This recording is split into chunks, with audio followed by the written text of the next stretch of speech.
Welcome to America's oldest baseball park, Rickwood Field.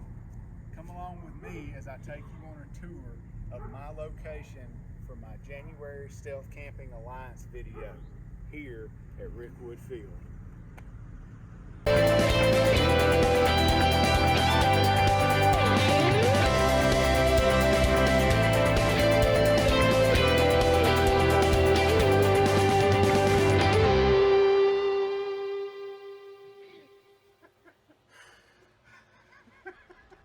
Welcome to America's oldest baseball park. Just imagine sitting here as you hear the hum from the sound system. You're a little boy, you're here with your dad, and all of a sudden you hear them click that sound system on, you hear that humming, and then they come over the loudspeaker and start announcing the lineup for today's game. You've got your hot dog in one hand, your ice cold glass bottle Coca-Cola in the other hand. Your dad's got a box of Cracker Jacks, and life is good. This is the pinnacle of your day, your week, your summer, of your whole childhood, is having these memories and coming to these types of events.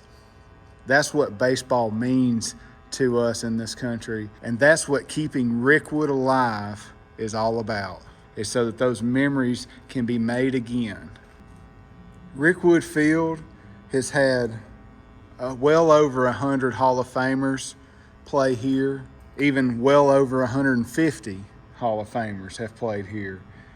People like Babe Ruth, Honus Wagner, Dizzy Dean, Willie Mays, Reggie Jackson, Satchel Paige, Ty Cobb, Shoeless Joe Jackson. The list goes on and on. Even Hall of Famers from the last 30 and 40 years played here. You may recognize Rickwood Field if you've ever seen old film footage of Forbes Field in Pittsburgh, and that's because Rick Woodward, who owned the Birmingham Coal Barons, now called the Birmingham Barons. Now, the fence as you see it was not here in 1910. I'm going to take you and show you. It actually had a concrete fence that goes all the way around, and I'm actually going to show that to you because back then, home runs were not a big part of baseball.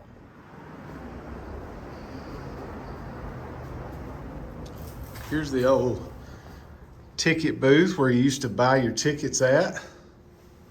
You just walk up to the window, 2 please, hand the money across, they'd hand the tickets right back out, and then you come on in. You come through one of these gates here.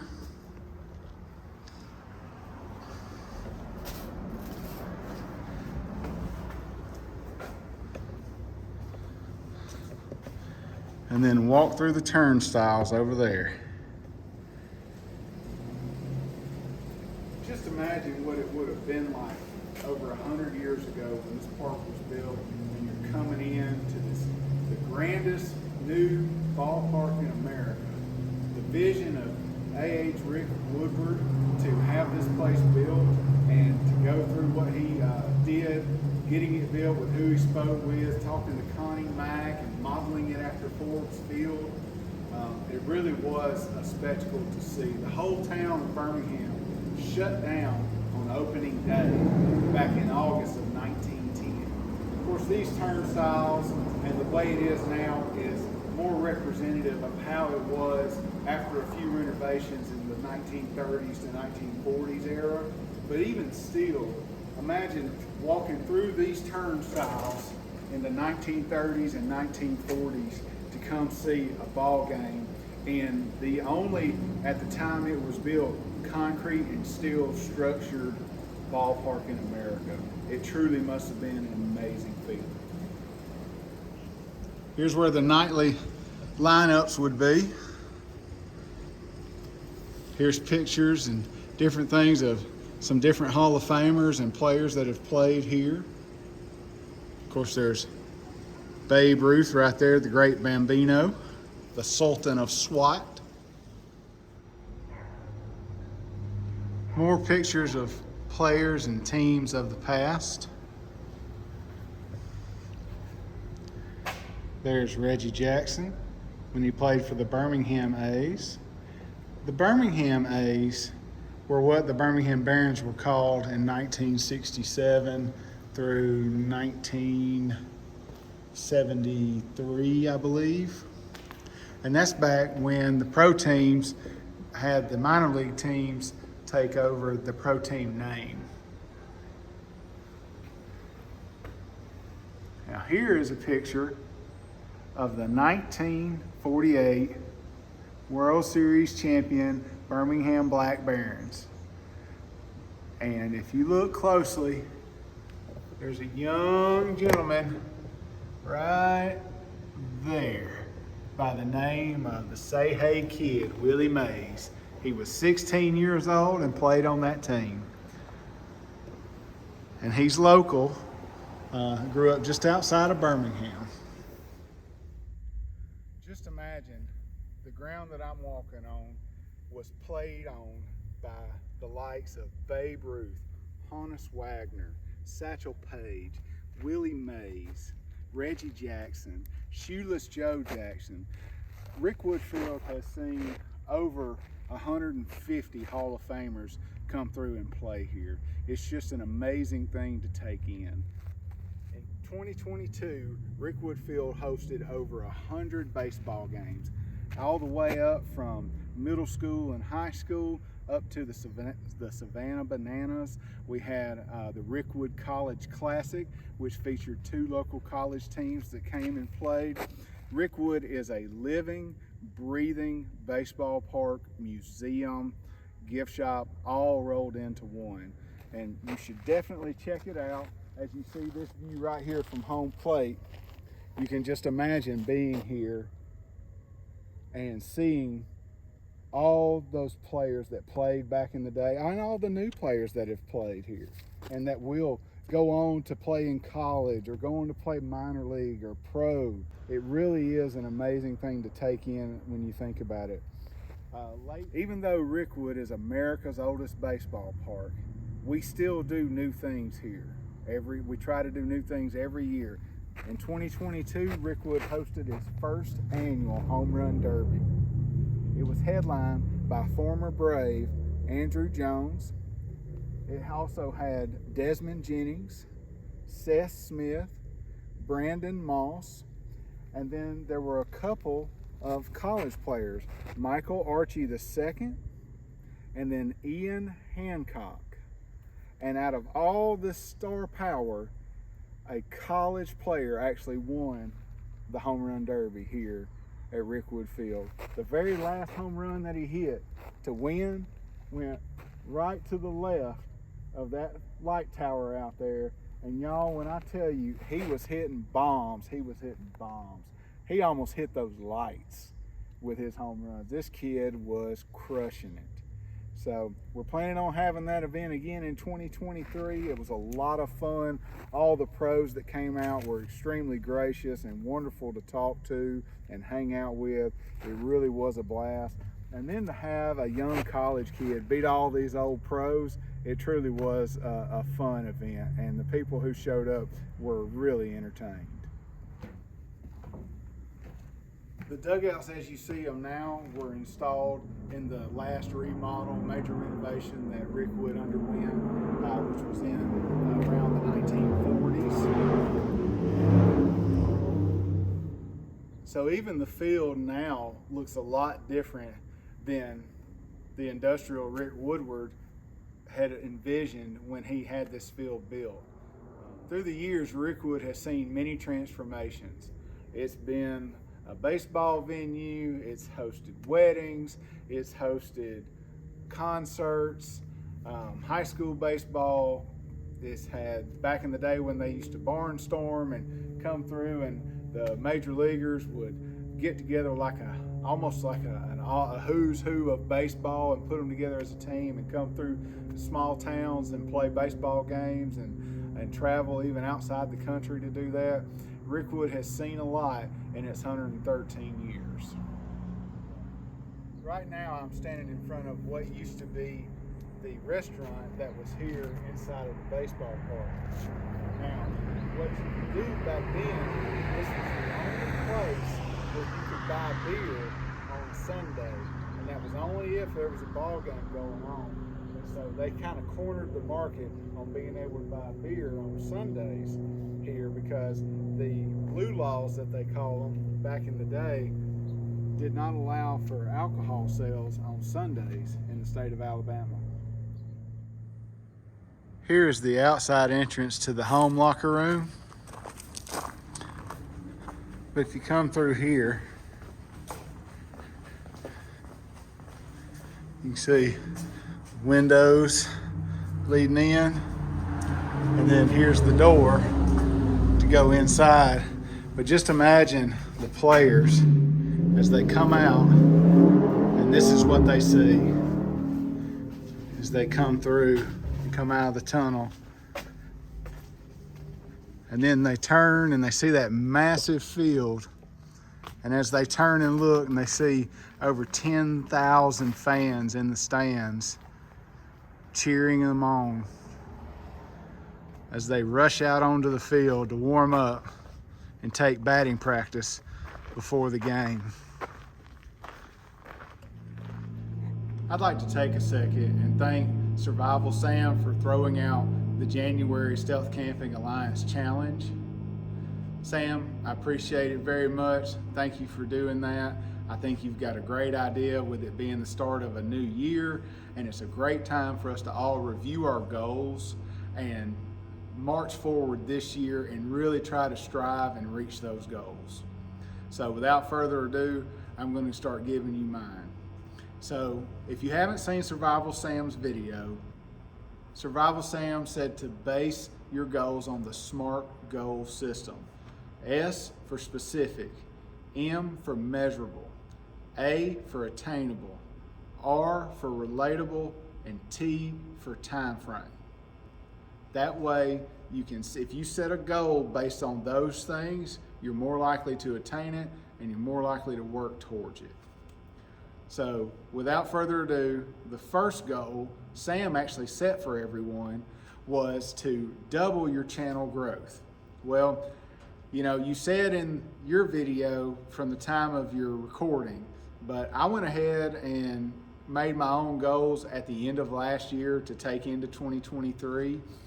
So I'm going to start mine, Sam, back from when I set those goals. And when I set those goals, it was around December the 28th, and I was setting them for the new year of 2023.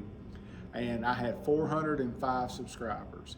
Well, as much as doubling the goal would be great, I actually want to do more than that. I want to triple my goal. I'm looking that by the end of 2023 to have 1,215 subscribers. So that's my goal number one. So that goal does fit the SMART metric. It's specific, it's measurable, it's attainable, it's relatable, and I put a time frame on it. My second goal, and I will speak more about this in a future video, is I'm going to start an email newsletter.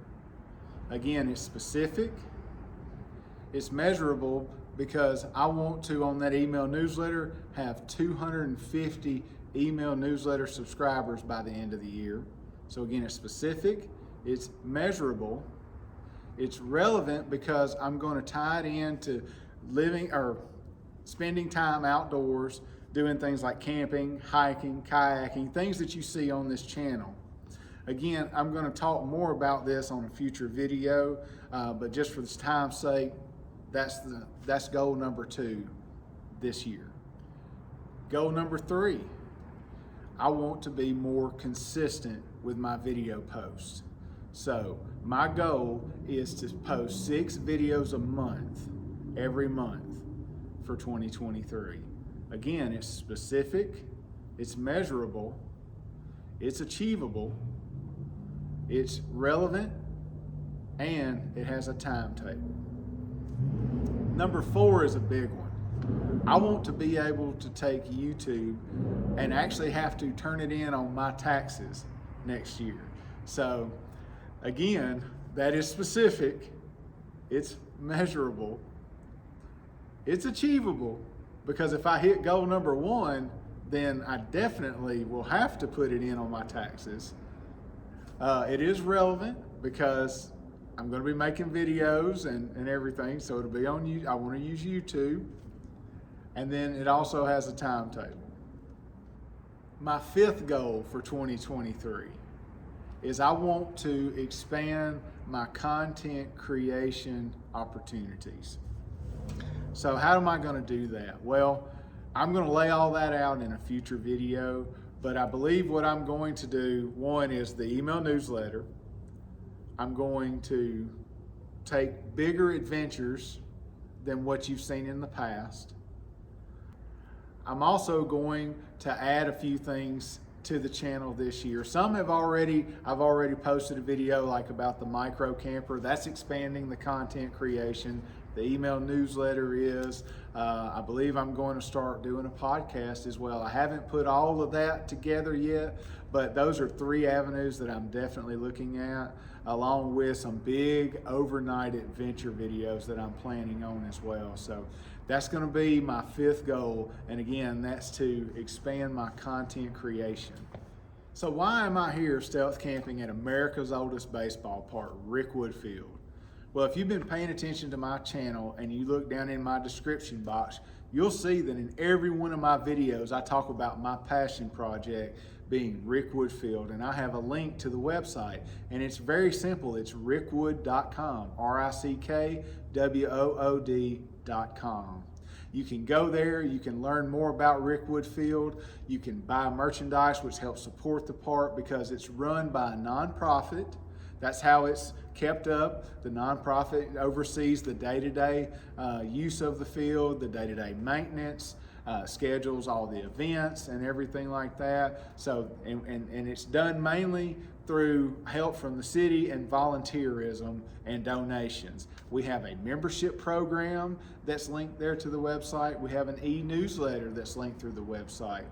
So would love for you to go and check out rickwood.com and see if there's anything there that interests you. It would definitely mean a lot to me, and I know it would mean a lot to all the members of the board and everyone who comes and visits Rickwood Field on a yearly basis.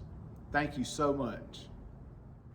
As you can see, Rickwood Field is a work in progress. You're looking at the louvers that protect the left field side of the fence of the stadium, and you can see that there's some missing and everything, and they're fairly old, so they're needing to be replaced. That is a project that we're looking towards this coming year, hopefully. Again, you know, with a 113-year-old ballpark, there are a lot of projects that need to be done each and every year, and so it's just a process of elimination. But once you get everything done, you have to start all over again because she needs constant work. All right, so this building here is the batting cages, and there used to be stands that went out right here. And then of course, from the pictures we saw in the press box, there used to be stands right here next to the scoreboard. But this building right here is interesting. It's because in order to help bring Rickwood into the modern era, but yet still keep that old feel and stay true to the roots of what the Friends of Rickwood are trying to do by maintaining this park. These bricks here for this batting building actually came from a 1930s era train depot in Birmingham, just down the road. There's railroad tracks right back over here, and it would have been the same railroad tracks that ran to this train depot. So what they did is a Birmingham business bought that and wanted to demolish it and build their new corporate headquarters. Well, they got together with Rickwood, got together with them and got them to save the bricks from that building because they are from the correct era to match the most recent renovations from Rickwood. Like I said, somewhere around the 40s. And that's what, you know, so these bricks are from that era. And so it at least goes with the theme that, you know, we're trying to stay with of that last major renovation that Rickwood went under. Not a bad seat in the house. Go in the press box.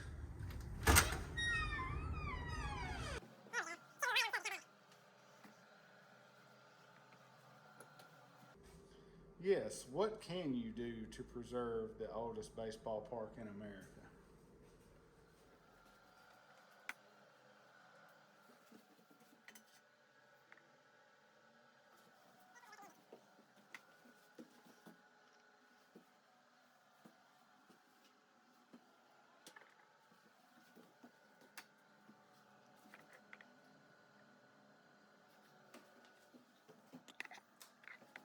So here's a shot of the Dixie Series game from October 2nd, 1929.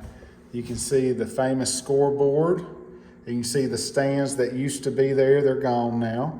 And you can see it was a sellout crowd where they actually put people out on the field because there were so many fans. There's another one of the games from that series. And you can see the pergola up on top right there. We're going to go up there in a minute and check that out.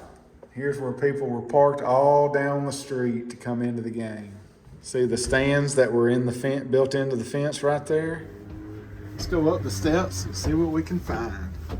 Hello, sunshine. Good night. That's bright.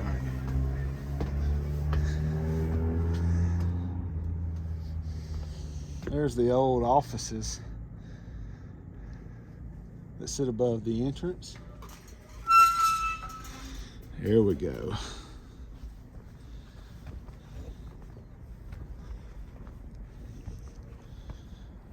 Here we go. Here's the perch on top of the roof. This is not the original one, but it was built to replicate the original one. But I can just imagine calling a baseball game from up here. And what an awesome thing that must have been to have that be your job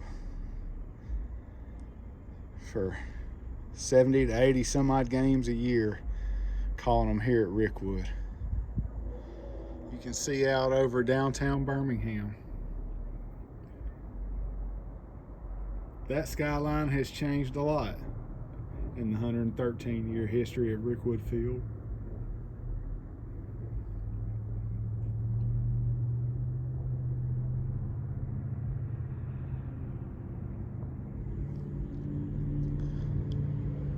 Gone are the days of Birmingham being called the Pittsburgh of the South with its steel industry.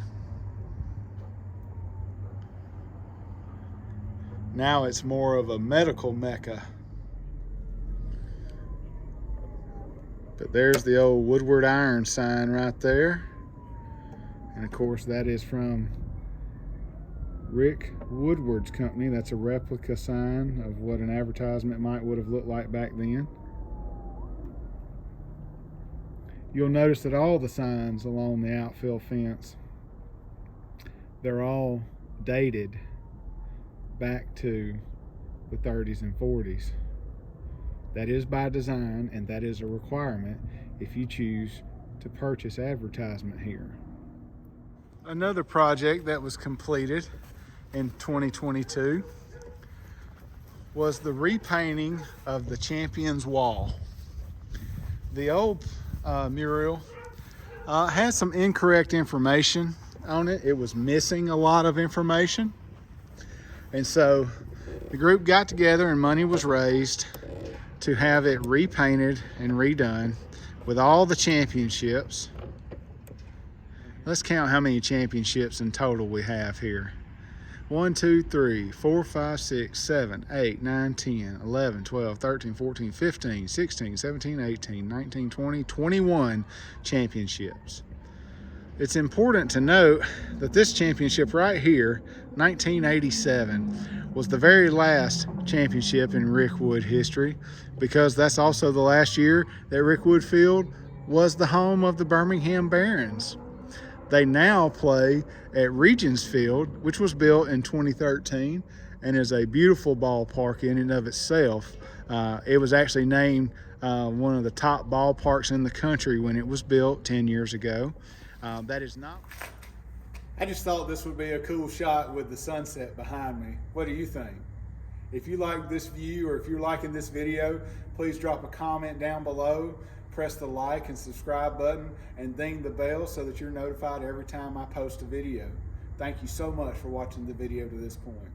Here at Rickwood Field, no job is too small to go unnoticed or unneeded. This bench right here was repaired and painted by yours truly.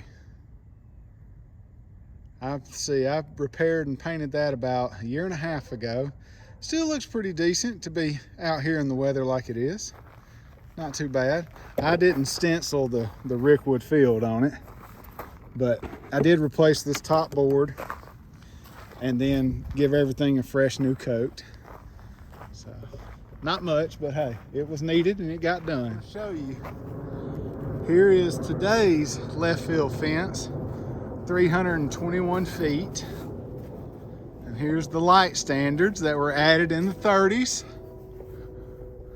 And here is the original outfield wall made of concrete at 405 feet to left field. Left field, y'all, not straightaway center, left field. Ha ha, that's a long way. Comes into view, there's the old center field section of the fence where it says 478 feet. Right here, this X marks the spot where Walt Dropo's blast hit the concrete wall 467 feet from home plate in 1948. Still didn't clear the fence. Was still a couple feet shy. Now, you would think, well, that's got to be the longest home run that was ever hit in Rickwood Field because, again, this fence was no longer in use when he hit that ball in 1948. This fence was in use right here. The original fence was wood and it was used from 1910 through 1937, which is in this location, is correct. But in 1928, they concreted it. And that's what you see here. So the original outfield wall was along right here where the concrete is, but it was wooden.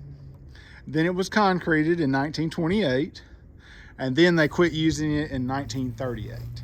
Now, the longest home run ever hit in Rickwood Field cleared the left field fence, cleared the concrete wall, and landed on the railroad tracks. Unfortunately, or fortunately, there was a train there that was moving through town. So the ball landed in the train and kept on going all the way to Memphis. And if you believe that, I got a bridge in Brooklyn I can sell you on the cheap. You've got a shot from home plate to center field. How about a shot from center field to home plate?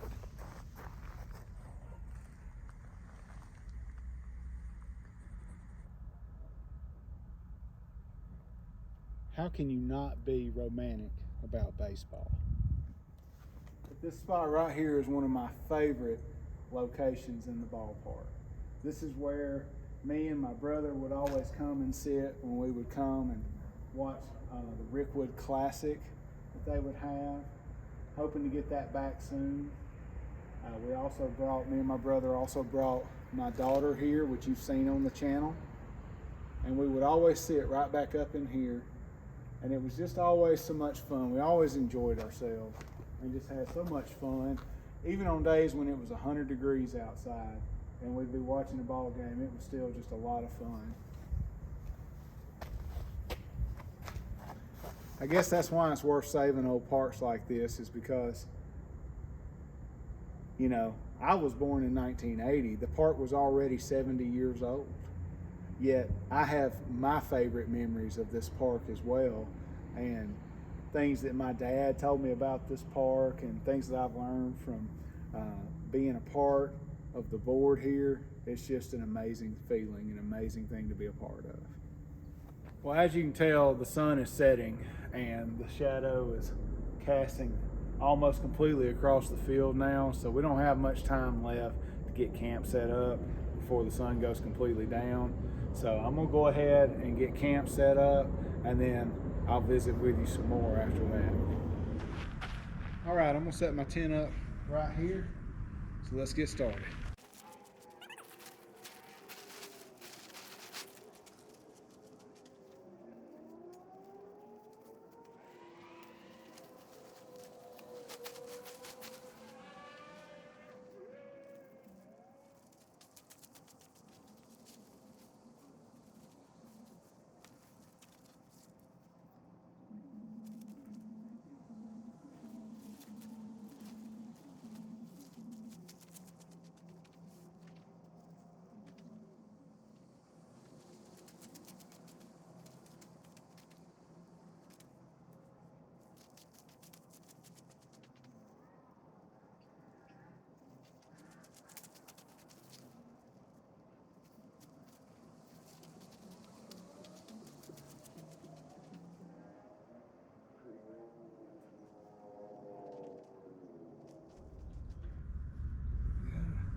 Just like that. That's good enough. That is good enough.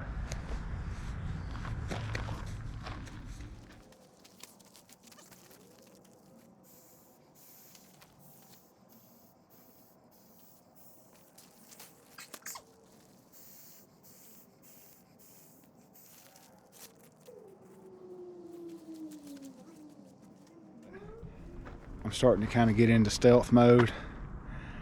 There are some lights on in the park, and I'll probably go cook dinner under one of those lights before it gets too late, because once it gets past a certain time, I'm going to be hunkered down over here by my tent, just hanging out, and probably going crazy, hearing every little creak and crack and squirrel and mouse and bird and everything else going on around the park.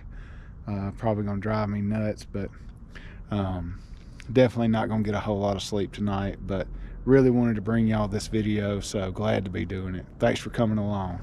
If you're liking this video to this point, do me a favor, go ahead, like, subscribe, ding the bell notification, and drop a comment below and tell me what you think about Rickwood Field. Thanks so much for tuning in. I just finished going live. Thank you to everybody who chimed in. I know I had Mark, I can't say your last name, Mark, but it starts with an R. And then I had Jeanette, and I had BJ from BJ's Misadventures, and I had Dave from Nova Scotia.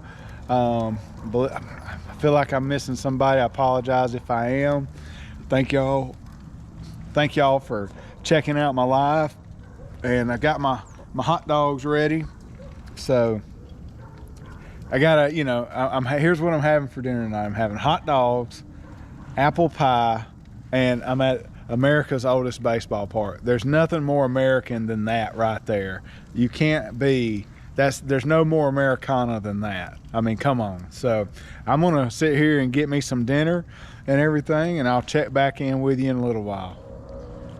So I'm sitting here eating dinner, listening to all the vehicles go by with the loud exhaust, and things have definitely livened up since the sun went down. But figured I'd go ahead and crack open my version of a step 2 apple pie. So see if you can hear the crack, the pop. There it went. Yeah. So again, what's more American than baseball, hot dogs, and apple pie? I mean, the only thing that would round the whole old commercial out would be if there was a Chevy somewhere in this commercial. Let's see how it tastes.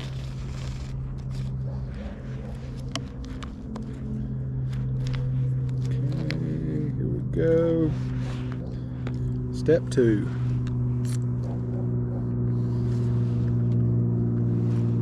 Pretty good. Pretty good. I'm in the direct line for airplanes to land at the airport here, so I'm sure that won't keep me up all night. Check in with y'all later. I don't know if you see them going through the intersection there, but 4 cops just went right through that intersection going that way. And right before I turned the camera on, the people across the street, I know you can't really see me and I apologize, but the people across the street quit serenading me with their rap music.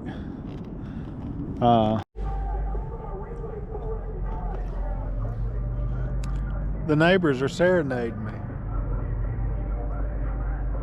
I'm up on top of the park here, and you know, I was just sitting here eating my apple pie and listening to the music. This is interesting. I seriously may go get my stuff and move my campsite to up here. This is really kind of nice up here, and besides, I don't think anybody's gonna, if somebody was to break in, I don't think they're gonna come up here and mess with anything up here. Anyway, anything interesting happens, I'll turn you back on. Oh look, a pack of dogs.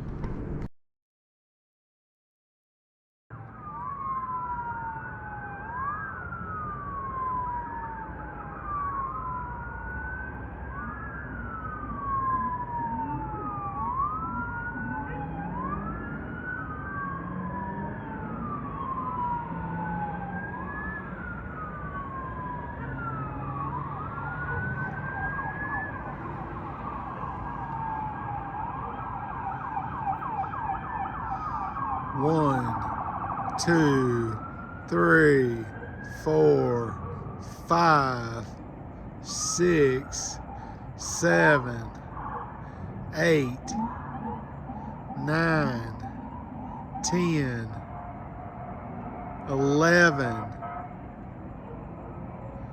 12 cop cars just went by at the intersection. Wow.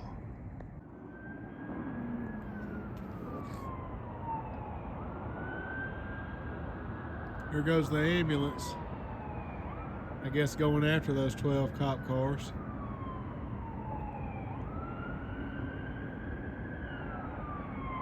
Oh, not an ambulance, but a fire chief truck. So you may be asking yourself, Wayne, is this really stealth camping? You have permission to be there. Well, the answer to that is yes. Stealth doesn't mean you don't have permission to be somewhere. Stealth just means you're trying to do something and not be seen. So who am I not trying to be seen by? People in the neighborhood. This place gets broken into, unfortunately, not on a regular basis, but a few times a year. So that adds an element of danger there. So is it a stealth camp? In my opinion, yes it is. I don't know, what's your opinion? Drop it in the comments. But while you're in the comments, go ahead and like, subscribe, and ding the bell notifications so that you'll get notified every time I drop a new video. Here goes the parade of cop cars again. I didn't even catch them going through really that time. I don't understand what's going on.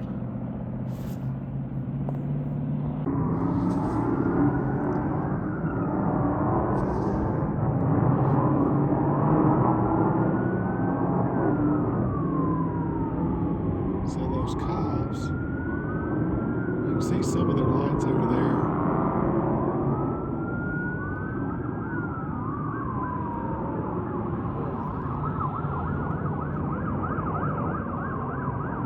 They just went through again and I didn't realize it.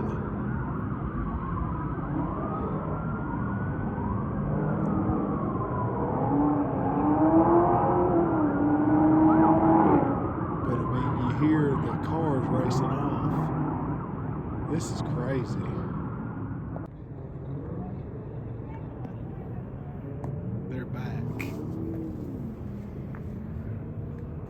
are back over there.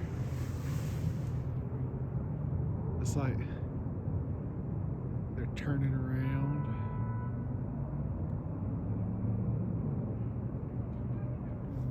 And then over here at this gas station, I hear people hollering at each other, and there's some cars. Here comes a cop right there.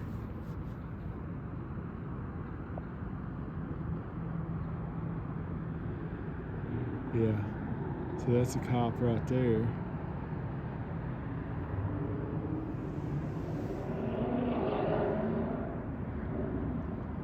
So I think, I'm gonna be Captain Obvious here and just say that they have a lot of street racers over here, and they're trying to clamp down on them street racing, and so apparently that's what's going on.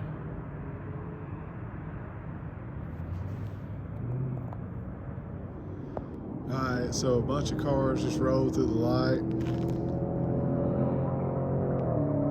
I heard somebody peeling out. Right there. Like that.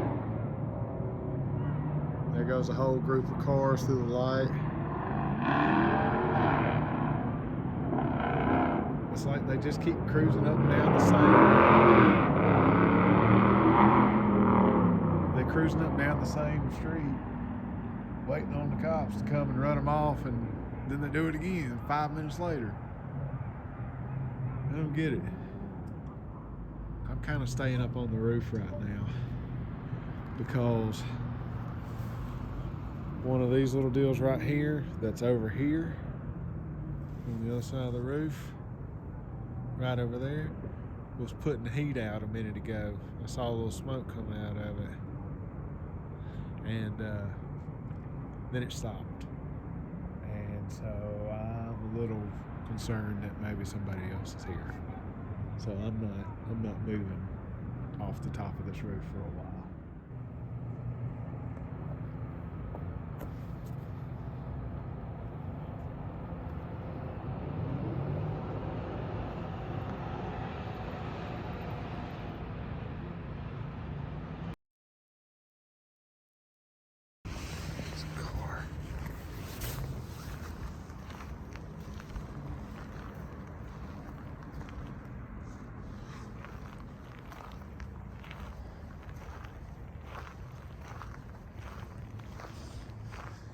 Just walking around the outside of the field, and then that damn car pulled up.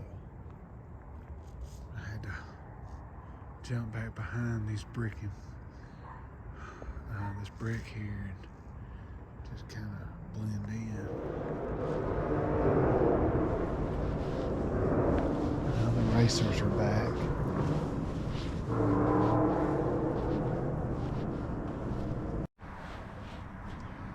Well, I don't know that you can rightfully call this a campfire, but I turned my grill on, and I've got me some hot dog buns cooking on here just so I can have something warm to eat. And cops just went by again, so that seems like that really is going to be an all-night event, it seems. The camera really does a good job at picking up on the light. It is not this bright out here to the naked eye.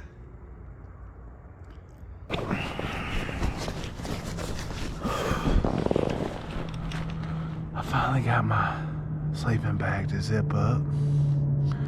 Apparently I had put it in the tent unzipped. Alright, I'm gonna lay here for a little while and see if I can fall asleep. If I can't, then I guess I'll just get up and go get some breakfast. I don't know. It's pretty close to midnight already. We'll see.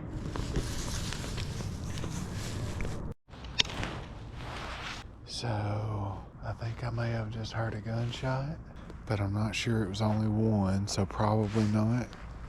But I'm turning the camera on just in case there are more.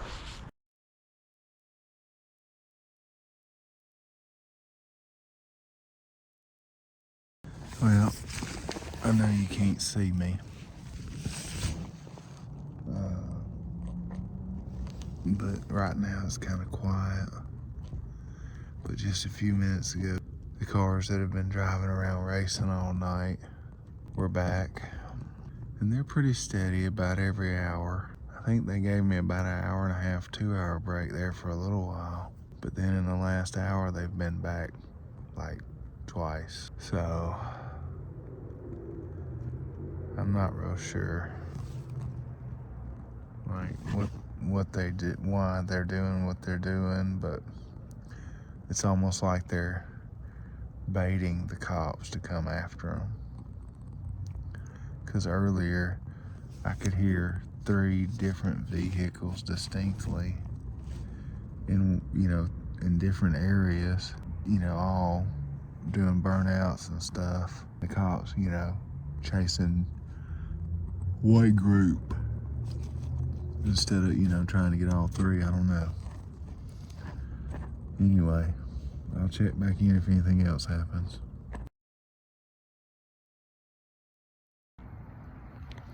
Okay, I just for real heard gunshots, and they were not that far off. I'm gonna leave the camera on for a minute, just in the outside chance that there's gonna be more gunshots. But that was 2 very distinct gunshots. Alright, I can't deal with gunshots, y'all. I'm gonna have to call it a night. It's past midnight, so, technically I did stay to the next day. And I did camp, because I have a camp set up and I'm in the tent. I just can't deal with gunshots. I can't have a stray bullet coming in and taking me out.